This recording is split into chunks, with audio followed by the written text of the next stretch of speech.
శ్రీమాత్రే నమః. గురుకృపా హి కేవలం, మాతృకృపా హి కేవలం. దశమహావిద్యల్లో అమ్మవారు అక్కడే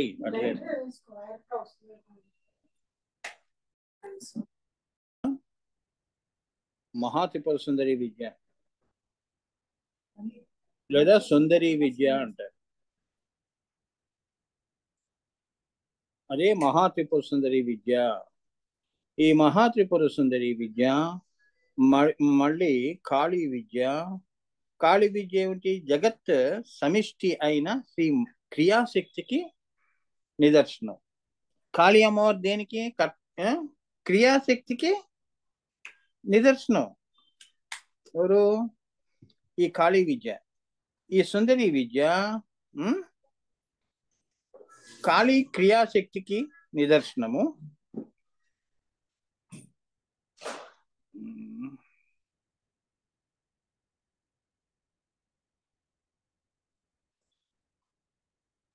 ఈ కాళీ విద్య ఈ జగత్తు అనే ఈ ప్రపంచంలో ఇది క్రియాశక్తికి కాళీ విద్య నిదర్శనము అన్నాడు. అంటే ప్రపంచంలో ఏ వ్యవహారాలు జరుగుతున్నా 84 లక్షల జీవరాశులు కానీ, ఈ సృష్టి అంతా సూర్యచంద్రుడి దగ్గర నుంచి కానీ, తారాకోటి కానీ, ఏ పనులు ఎవరు ఎలా చేస్తున్నారో ఆ క్రియకి ఈ కాళీ విద్య అనేది నిదర్శనము. ఇది సమిష్టి అయిన క్రియాశక్తి, వెష్టి అయిన క్రియాశక్తి కాదు. నీ వరకే ఈ క్రియాశక్తి కాదు, పక్కవాడు కూడా మరి నీతో మాట్లాడుతున్నాడు కదా, మరి వాడెక్కడి నుంచి వచ్చింది క్రియాశక్తి? సమిష్టి. అందరిలో కూడా ఈ యొక్క సమిష్టి క్రియాశక్తి ఉన్నది అని చెప్తున్నారు. అది ఏ కాళీ అమ్మవారి యొక్క క్రియ. ఆ తల్లి అనుగ్రహంతో ఈ క్రియాశక్తి. కాళీ క్రియాశక్తికి నిదర్శనము తారా. తారా విద్య కూడా చెప్పాను కదా. తారా దేనికి? ఇచ్ఛాశక్తికి నిదర్శనము అన్నాడు. తారాదేవి ఇచ్ఛాశక్తికి నిదర్శనము అంటే నీలో కోరిక కలగాలి, కోరిక పుట్టాలి అన్నప్పుడు ఈ యొక్క తారాదేవి యొక్క అంటే ఇచ్ఛా జ్ఞాన క్రియలు, ఈ మూడు యొక్క స్వరూపమే సుందరి అంటున్నాడు. అదే మహాత్రిపుర సుందరి అంటున్నాడు ఇక్కడ. ఇండివిజువల్ గా అంటే వెస్టిగా అమ్మవారు ఖాళీ వచ్చినప్పుడు క్రియాశక్తికి అయినప్పుడు తార దేనికి? ఇచ్ఛాశక్తికి నిదర్శనము. ఇచ్ఛ అంటే ఇప్పుడు నీకు ఒక సంకల్పము, ఒక కోరిక పుట్టాలి అంటే ఆ తల్లి నీకు అనుగ్రహం ఇస్తే కోరిక పుడుతుంది. వాళ్ళు అన్నం తినాలి అంటే ఆ కోరిక ఉంటే తినగలుస్తావు, లేదంటే తినలేవు. ఇచ్ఛ అంటే అది ఏ సంకల్పమైనా. నేను పెళ్లి చేసుకోవాలా, పెళ్లి చేసుకోవద్దా, ఇప్పుడు నేను పెళ్లి చేసుకోను అన్నది కూడా ఇచ్ఛాశక్తి. ఏదైనా తీసుకోండి. ఇది 84 లక్షల జీవరాశులే కాదు, బ్రహ్మ విష్ణు మహేశ్వరుల దగ్గర నుంచి కూడా అక్కడి నుంచి కింద వరకు భూతాకాశం వరకు 84 లక్షల జీవరాశులు అన్నిటి యొక్క ఇచ్ఛ ఏదైతే ఉందో అది తారా విద్య, తారా అమ్మవారి చేతిలో ఉంటుంది. అమ్మా క్రియాశక్తి ఏమో కాళీ అమ్మవారి చేతిలో ఉంటుంది. ఇచ్ఛా క్రియ అయింది కదా. ఇప్పుడు జ్ఞానశక్తి ఎవరు? ఈ సుందరి ఎవరు? జ్ఞానశక్తి. ఈ త్రిపుర రహస్యంలో, త్రిపుర విద్యలో ఈ త్రిపుర సుందరి జ్ఞానానికి నిదర్శనం. నువ్వు ఇచ్ఛా క్రియాశక్తి రెండు ఉంటే అయిపోయిందా? జ్ఞానం ఉండద్దు. ఎరా బుద్ధి లేని పని చేస్తున్నావు? బుద్ధి ఏమైంది? సుందరి అమ్మవారు ఏమైంది? నీలో క్రియా చేసావు, ఏదో పని చేసావు అని. ఇచ్చేమో వరస్ట్ గా ఉంది, అంతే కదా. దొంగతనం చేశాడు, వాడి జ్ఞానశక్తి ఏమైంది? తప్పు అని ఆ జ్ఞానశక్తి అక్కడ సుందరి అమ్మవారి యొక్క ఇది లేదు, అందుకే దొంగతనం చేసేది. చూసారా? సో ఇచ్చా జ్ఞానం మధ్యలో ఉన్నది జ్ఞానశక్తి, అందుకే ఇది త్రిపురలో మధ్యలో ఉంటుంది. ఇచ్చని జ్ఞానశక్తిగా మార్చుకొని ఈ జ్ఞానశక్తి క్రియాశక్తిలో బయటకు వస్తుంది అని. ఇదే మహాత్రిపుర సుందరి యొక్క స్వరూపము అని చెప్తున్నాడు ఇక్కడ. ఆనందగాన ఎలా ఇరికిస్తారో చూడండి. దాన్ని డీకోడ్ చేసి చెప్పాలి నేను. సో ఈ మూడిటిని సమిష్టి ఇచ్ఛాశక్తి, ఈ మూడిటి యొక్క ఇచ్ఛా జ్ఞాన క్రియాశక్తులు అంటే ఇచ్ఛాశక్తి తార, సమిష్టి క్రియాశక్తి, అలానే సమిష్టి జ్ఞానశక్తి ఈ సుందరి అని. ఇదే మహాత్రిపుర సుందరి అని అంటారు అని చెప్తున్నారు. అందుకే త్రిపుర, నీలోనే త్రిపురములు ఉన్నాయి, నీలోనే త్రిపురాలు ఉన్నాయి. అదే మనం దాన్నే మనం ఏమిటి దాన్నే కంట్రోల్ చేయలేకపోతున్నాం. ఇచ్చ ఉన్న చోట జ్ఞానం ఉండదు, జ్ఞానం ఉన్న చోట క్రియ ఉండదు. అవునా? సో ఇచ్చ అనేది అందుకే ఈశ్వరేచ్ఛ అన్నారు. ఆ ఈశ్వరి అంటే మహాత్రిపుర సుందరి చేతిలో ఉంది. ఆ ఇచ్చ కూడా చాలా సద్బుద్ధి. అమ్మా నాకు సద్బుద్ధిని కలిగించు, సత్ప్రవర్తన ఇవ్వు అని మనం రోజు కోరుకుంటూ ఉంటాం అమ్మవారిని. అంటే ఏమిటి? ఇచ్చా జ్ఞాన క్రియాశక్తులు నీ అనుగ్రహంతో నేను మంచి పనులు చేయాలి ఈ భూమి మీద. ఆ ఇచ్చ నీదై ఉండాలి, దానికోసం నేను పని చేయాలి, నాకంటూ ప్రత్యేకమైన ఇచ్చ లేదు. అదే మహానుభావులు చేసే పనులన్నీ కూడా. అవునా? షిరిడి సాయిబాబా లాంటి వాళ్ళు. మనం ఏం చేస్తున్నాం? మన కోసం మనం బతుకుతున్నాం. ఇప్పుడన్నా అర్థమైందా? ఇది దశమహా విద్యలో వచ్చేదమ్మా. Very very interesting. అలానే వ్యష్టి యందు కూడా దీనిని ఈ రీతిగానే భావన చేస్తే ఇదియే త్రిశక్తి స్వరూపం అవుతుంది అన్నాడు. వ్యష్టి అంటే ఏమిటి? వేరువేరుగా. నీ విషయంలో వచ్చినప్పుడు కూడా ఇదే త్రిశక్తి స్వరూపంగా పనిచేస్తుందిరా పిచ్చివాడ. ఇది దేవతల్లోనే అమ్మవారి వరకే పరిమితం కాదు. ఆమె ఏదైనా కూడా నీకు ఇచ్చా జ్ఞాన క్రియాశక్తులు అక్కడి నుంచి రావాల్సిందే, అక్కడి నుంచి నీకు సంక్రమించాల్సిందే. తల్లిదండ్రులు నీకు మూలం, అంతే కదా, నిన్ను పుట్టించారు కదా. వారి వారి యొక్క దాని వల్లనే నువ్వు పుట్టావు. అలానే దానితో పాటు శరీరంతో పాటు ఇచ్చా జ్ఞాన క్రియాశక్తులు కూడా మహాత్రిపుర సుందరి నుంచి నీకు కాస్మోజెనెటిక్స్ అంటారు. తల్లిదండ్రుల దగ్గర నుంచి మనం ఈ డిఎన్ఏ స్ట్రక్చర్ తెచ్చుకుంటాం కదా. లోపలవన్నీ కూడా ఏది ఇచ్చా జ్ఞాన క్రియ, ఇవన్నీ జీన్స్ అంటారు, జన్యువులు. ఇది అమ్మవారు ఇస్తుంది, ఇది మనిషి పుట్టించింది కాదు. అదే జీన్స్ గా వస్తుంది, ఆ సంస్కారాలే ఉంటాయి. తండ్రి యొక్క నీడలో పుట్టాడు వీడు. You are made in the image of the god. అంటే ఏంటంటే ఆయన ప్రతిరూపంగా నువ్వు ఉన్నావు. అందుకే తల్లిదండ్రులకి ఏంటి, మా పిల్లలు ఆ పనులు చేయరండి, మా పిల్లలు నా తత్వమే వచ్చింది వాడికి అని వీళ్ళు చెప్పుకుంటూ ఉంటారంటే ఇదే ఇచ్చా జ్ఞాన క్రియాశక్తులే ఉంటాయి, వాడికి అటువంటి ఇచ్చలు లేవు అని. ఇప్పుడన్నా అర్థమైందా? సో వ్యష్టి అయినా కూడా దీనిని కూడా ఆ రీతిగానే భావన చేస్తే ఇదే త్రిశక్తి స్వరూపంగా ఉంటుంది. అందుకే నువ్వు ఇచ్చా జ్ఞాన క్రియాశక్తులు ఏదైతే మహాత్రిపుర సుందరి అమ్మవారి ఉపాసన చేసే వాళ్ళకి ఐం క్లీం సౌ సౌ క్లీం ఐం, ఈ అమ్మవారు నీకు గనక అనుగ్రహించింది అంటే నీ ఇచ్చని నీ ఇచ్చని దైవ ఇచ్చగా చేస్తుంది. జ్ఞానము మేధా దక్షిణామూర్తి జ్ఞానం ఇస్తుంది. మాయా జ్ఞానము కాదు, అపర విద్యలు కాదు, అపర జ్ఞానము కాదు, పరాజ్ఞానము. అవునా? పరాజ్ఞానము, పరచిద్గణ. అలానే క్రియ కూడా నీతో మంచి పని కూడా చేసి శ్రీకృష్ణుడు ఏం చేశాడు? మంచి పని చేశాడు, భగవద్గీత ఇచ్చాడు. మనం ఏమి ఇచ్చాము? అన్ని బూతులు ఇస్తున్నాం పిల్లలకి, అన్ని బూతులు నేర్పుతున్నాం కదా. వాళ్ళని ఒక కంట్రోల్లో పెంచుతున్నామా ఇప్పుడున్న జనరేషన్ పిల్లలు? అదనమాట ఇచ్చా జ్ఞాన క్రియాశక్తులు అంటే, అలా అన్నమాట. ఈ త్రిశక్తులు మన యందు బలోపేతముగా ఉంటే మానవుని యొక్క శక్తి సామర్థ్యములు క్రియోన్ముఖముగా గమ్యాన్ని చేరేటట్లుగా ఉంటాయి. ఇవి ఇచ్చా జ్ఞాన క్రియాశక్తులు. ఈ మహాత్రిపుర సుందరి నువ్వు రోజు ఉపాసన చేస్తే నీ ఇచ్చలు, జ్ఞానము, క్రియలు అన్నీ కూడా చాలా బలోపేతంగా ఉంటాయి. నువ్వు తీసుకునే ధ్యేయాలన్నీ కూడా చాలా కష్టతరమైన అయినవి కూడా నీకు సుసాధ్యాలు అవుతాయి అంటున్నాడు. నాకు 10,000 వస్తే చాలండి చిన్న ఉద్యోగం అన్నట్టు కాదు, చాలా పెద్దది వేస్తాడు వాడు, ఐఏఎస్ కావాలని. అలా అన్నమాట. ఇవన్నీ కార్యోన్ముఖం అవుతాయి. శక్తి సామర్థ్యాలు క్రియోన్ముఖముగా గమ్యాన్ని చేరేటట్లుగా ఉంటాయి. ఇచ్చా జ్ఞాన క్రియాశక్తులు ఎప్పుడు దీన్ని సమతుల్యంగా పెట్టుకుంటే అదే మరి వాతాపిత్త కఫం సరిగ్గా ఉంటే నీవు ఆరోగ్యంగా ఉంటావు. ఏదన్నా తేడా వచ్చింది అంటే మంచాన పడతావు. అలానే ఇచ్చా జ్ఞాన క్రియాశక్తుల్లో 3 సమతుల్యంగా ఉండాలి.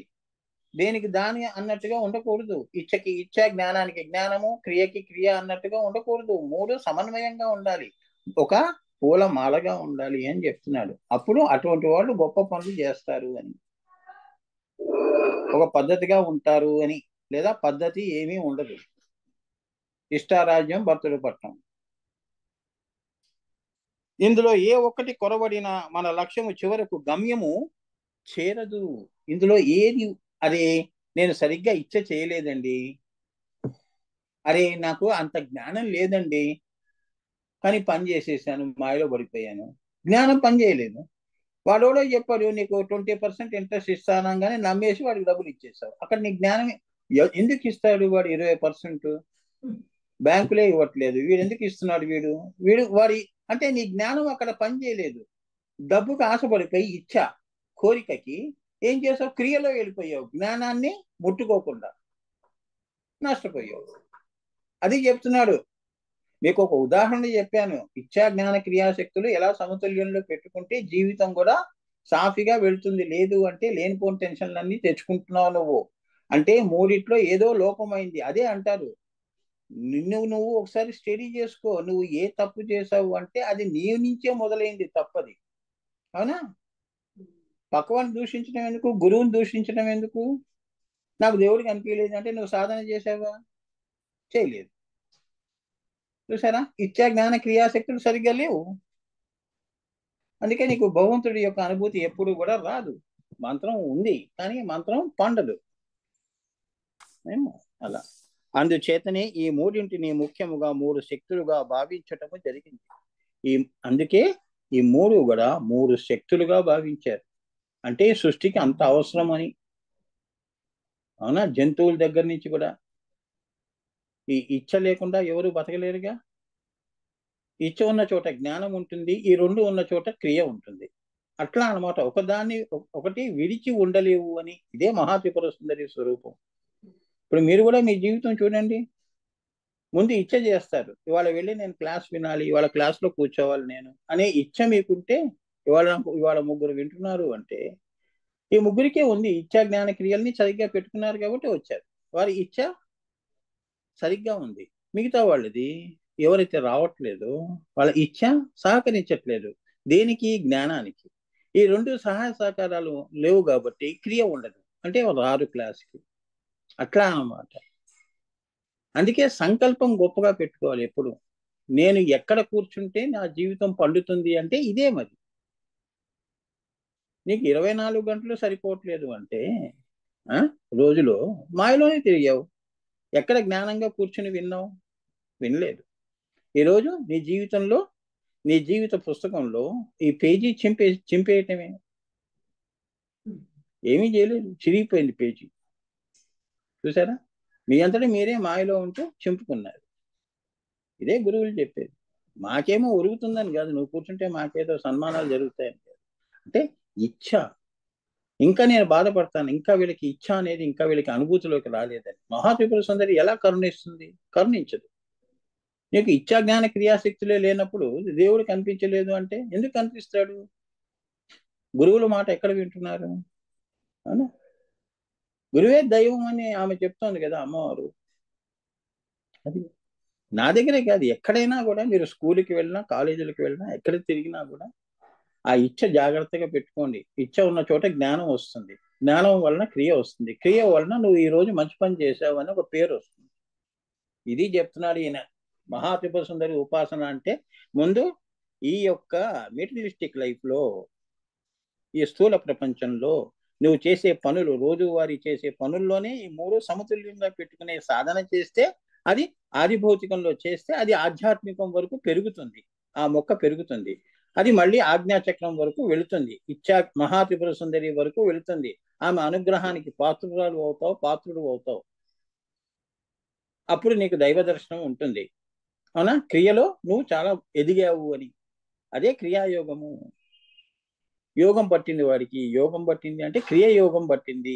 ఆజ్ఞాచక్రం దాకా వెళ్ళాడు అంటే మహాత్రిపుర సుందరి అమ్మవారి యొక్క కృపని పొందాడు వాడు. కుండలిని శక్తి జాగృతం చేసి అక్కడ దాకా వెళ్ళాడు. ఎన్ని అడ్డంకులు వచ్చినా వాడు తొలగించుకుంటూ వెళ్ళాడు అని. అదే వీరుడి యొక్క లక్షణం. బేరమని ఏడుస్తూ కూర్చోటం కాదు మూలాధారం దగ్గర. సో ఈ ముఖ్యమైన మూడు శక్తులుగా భావించడం జరిగింది. ఈ సుందరి అన్నది ఏ త్రిపుర సుందరి.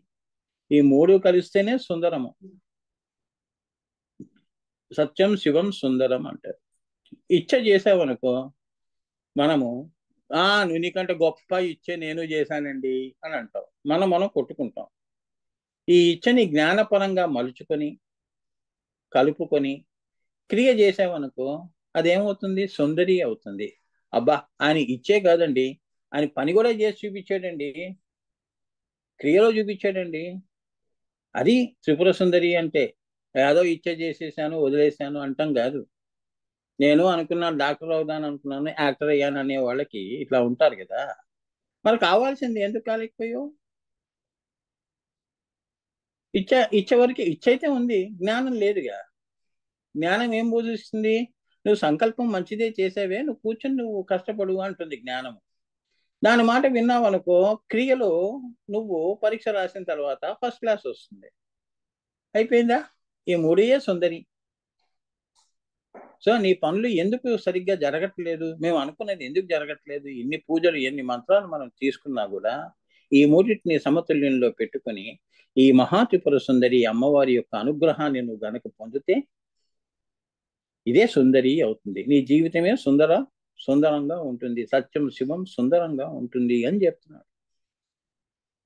చాలా జాగ్రత్తగా చెప్పాలమ్మా. ఇంకా ముందుకు వెళ్తే చాలా చాలా కాంప్లికేటెడ్ గా ఉంటుంది, కానీ అన్ని నేను విడమరిచి చెప్తున్నాను. ఇలా చెప్పేవాడు ఎవడు లేడు. ఆ తల్లి ఇచ్చిన ఆ మహాత్రిపుర సుందరి అమ్మవారి యొక్క ఇచ్చ ఉంది, నాకు జ్ఞానం ఉంది, క్రియలో చూపిస్తున్నాను. ఇప్పుడు నేను మీ గురుగారు పుస్తకం ఇస్తాను, చదివి నాకు చెప్పండి. మరి అమ్మవారి అనుగ్రహం ఉంటే కదా నేను డీకోడ్ చేసి మీ అందరికీ చెప్తున్నాను. చూడండి ఎలా పలికిస్తుందో అమ్మవారు మహాత్రిపుర సుందరి. అమ్మ పలుకు జగదంబ పలుకు. ఈ మూడింటిని అవస్థా భేదము వలన వచ్చిన మూడు పేర్లే గాని శక్తి యొక్క దృష్టిలో నుండి చూస్తే ఈ మూడు ఒకటే. ఈ మూడు వేరు వేరుగా నీకు కనిపించిన, ఇచ్చ వేరుగా, జ్ఞానము వేరుగా, క్రియ వేరుగా కనిపించిన సమిష్టిలో ఈ మూడు ఒకటే అంటున్నాడు. అందుకే సృష్టి ఈ మూడిటి మీదే నడుస్తుంది అని. ఎవడు ఇచ్చ చేసుకుంటూ రోడ్ల మీద తిరగడిగా, అవునా?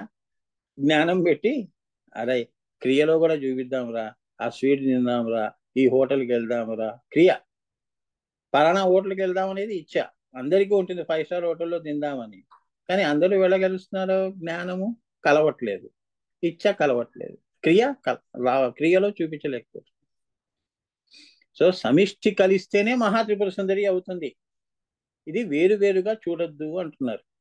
అంతే కదా, నువ్వు కూడా అంతే కదమ్మా. పొద్దున నువ్వు లేచినప్పటి నుంచి ఇచ్చా జ్ఞాన క్రియాశక్తులు ఈ మహాత్రిపుర సుందరి నీలో ఉంది కాబట్టి పొద్దున్నే లేచిపోవాలి, వాళ్ళ పొద్దున్నే 6ంటికి లేవాలి అన్నది ఇచ్చా. స్నానం చేసేసి గుడికి వెళ్ళాలి అనేది జ్ఞానము, ఇచ్చా జ్ఞానము. ఇక నువ్వు వెళ్ళి స్నానం చేసుకుని బట్టలు వేసుకొని గుడికి వెళ్ళే లోపల అది క్రియ. ఈ రకంగానే ప్రతి పని జరుగుతుంది కానీ ఇంట్లో స్థూలము నుంచి సూక్ష్మతమము వరకు, ఆ భక్తి నుంచి ధ్యానము, యోగము, తర్వాత లయము. అది మహాత్రిపుర సుందరి అమ్మవారి యొక్క కృప. ఈ మూడు లేకుండా సృష్టి లేదు అని చెప్తున్నారు. సహస్రారములో శక్తి బిందువుగా ఉన్నప్పుడు ఆమెని శ్రీ మహాత్రిపుర సుందరి అంటారు. సహస్రారములో కర్ణికలో బిందువుగా ఉన్నప్పుడు ఆ తల్లిని ఏమంటారు? మహాత్రిపుర సుందరి అంటారు.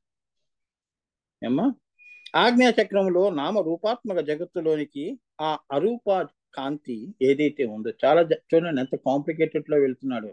ఆ అరూప కాంతి రూపకాంతిగా ఇచ్చ చేసినప్పుడు దానిని త్రిపుర సుందరి అంటారు. ఏమర్థమైంది? ఎంత కాంప్లికేటెడ్ చూడండి. ఇక్కడ ఇచ్చా ఆ మహాత్రిపుర సుందరి అమ్మవారు పైనుంచి బిందువు నుంచి శాస్త్రారంలోకి వచ్చినప్పుడు అది ఏమిటి? అరూపాకాంతి అన్నాడు. అది ఎవరు చూడలేంది. ఆ అరూపాకాంతి ఆకాశములో సూర్యుడి దాకా వచ్చినప్పుడు అది ఏమైంది? నామ రూపాత్మక జగత్తు. సూర్యుడు చంద్రుడిని వీళ్ళిద్దరిని పుట్టిస్తే సృష్టి వస్తుంది అని ఆ యొక్క ఆజ్ఞాచక్రములు అది నామ రూపాత్మక జగత్తులోనికి ఆ అరూపాకాంతి రూపకాంతిగా ఇచ్చ చేసినప్పుడు, ఆజ్ఞాచక్రం దగ్గరికి వచ్చినప్పుడు అంటే అక్కడి పైన వచ్చినప్పుడు, ఇచ్చా చేసినప్పుడు దానిని త్రిపుర సుందరి అంటారు. ఆజ్ఞాచక్రంలోనే కదా నువ్వు కూడా ఇచ్చ చేసావు. అక్కడి నుంచి జ్ఞానము, జ్ఞానము నుంచి క్రియ, మూలాధారంలో క్రియ. చూసారా, పైన ఇచ్చుందమ్మా ఈశ్వరుడు, మధ్యలో అమ్మవారి జ్ఞాన ప్రసూనాంబ అమ్మవారి జ్ఞానం ఉంది సహస్రారంలో, అరూప కాంతి. ఆ కాంతి ఆజ్ఞాచక్రంలోకి వచ్చినప్పుడు అది ఏమైంది, భూతాకాశం అయింది. ఆ భూతాకాశం నీటి నుంచి ఈ యొక్క 84 లక్షల జీవరాశులు పుట్టాయి అంటున్నాడు.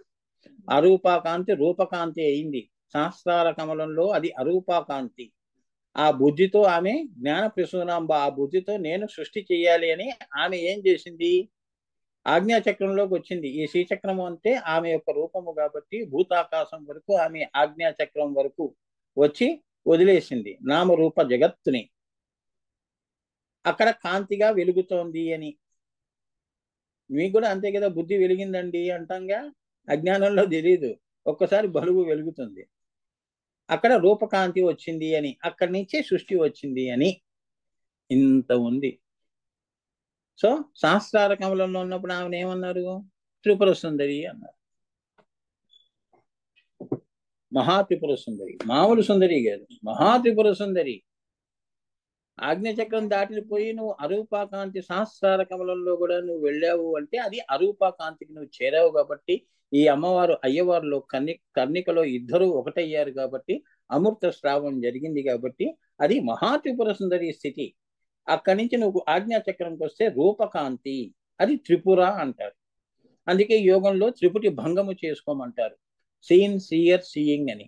ఈ మూడు తొలగితే గాని నువ్వు మహాత్రిపుర సుందరి స్థితికి చేరుకోలేవు అన్నది ఆజ్ఞాచక్రం యొక్క అర్ధ తాత్పర్యాలు. చాలా అందుకే యోగం చేయమంటారు. అందుకే ఇచ్చా జ్ఞాన క్రియాశక్తులు శ్రద్ధగా సాధన అన్నారు. సాధన చేయరా వెధవా అని. అటు ఇటు ఎందుకు తిరుగుతావు, టైం వేస్ట్ చేసుకుని కూర్చో. అవునా? సో ఇచ్చా జ్ఞాన క్రియాశక్తులు అంత జాగ్రత్తగా నువ్వు కాపాడుకోవాలి. అప్పుడు నువ్వు త్రిపుర భంగం అవుతుంది. అప్పుడు నువ్వు మహా త్రిపుర సుందరి అవుతావు సహస్రార కమలంలో. అవునా?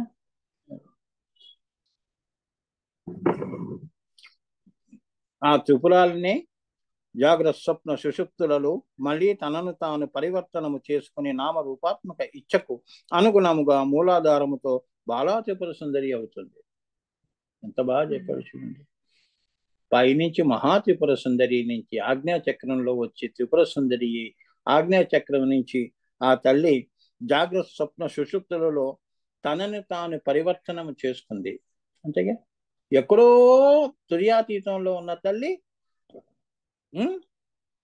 పరివర్తనం చేసుకుని సృష్టి కోసము జాగ్రత్త అనే అవస్థ, స్వప్నావస్థ, సుషుప్తి అవస్థలు సృష్టించి మూలాధారం దగ్గరికి వచ్చి ఏమా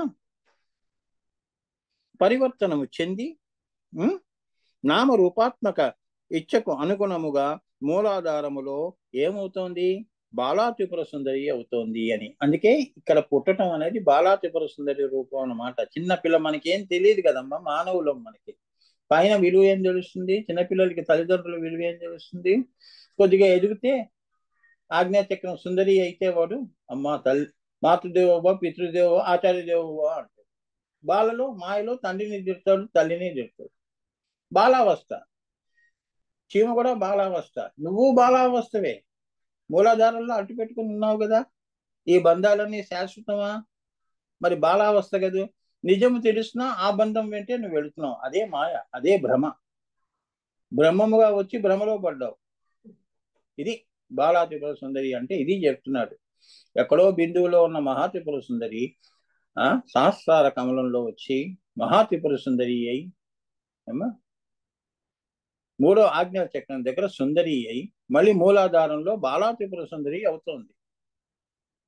మనము చిన్నపిల్లలు లాంటి వాళ్ళమే. వయసు ఏముందమ్మా? ఈ సృష్టి అంతా బాలావస్థలో ఉందని అందరూ జాగ్రత్తలో ఉండి తిరుగుతున్నాం భ్రమలో. జాగ్రత్త అవస్థ దాటిది, స్వప్నావస్థ దాటి, సుష్టావస్థ దాటి ఆజ్ఞాచక్రం తుర్యంలోకి వచ్చిన వాడు అనేవాడు త్రిపుర సుందరి స్వరూపంలో వాడికి దేవుడు అయ్యాడు రా. జీవుడిని, మూలాధారంలో ఉన్న జీవుడిని పైకి తీసుకెళ్లి దేవుణ్ణి చేశాడు రా. అందుకే వాడికి అంత గౌరవం రా. వాడు నడిచే దేవుడు రా అంటారు. అర్థమైందా? మహా త్రిపుర సుందరి విద్య అంటే ఇది.